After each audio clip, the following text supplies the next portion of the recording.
Hello, I'm Brian Foster, and I'm talking about Spiritism. Today I'm going to talk about something a little different. Obey or resist. What does Spiritism tell us?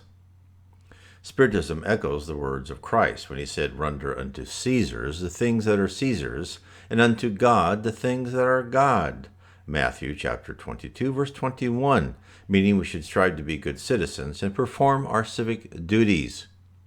When we have a government that tries hard to be just, yes, it's not easy and most will fail overall, then we too should attempt to cooperate.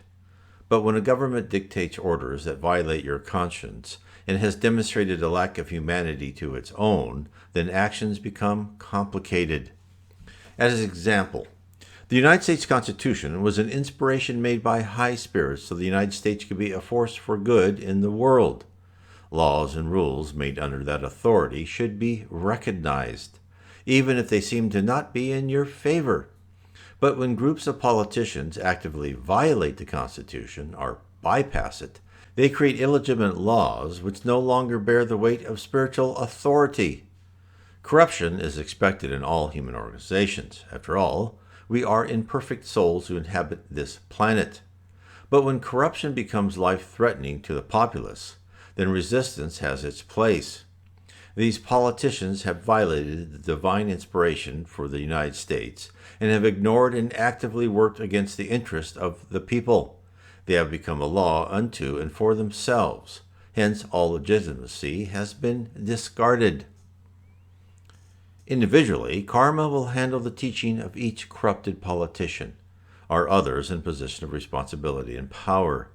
Therefore, there is no need for plots of revenge or retribution. Violence is not warranted. Instead, we should heed the example of Gandhi and resist by refusing to cooperate with the unlawful regime.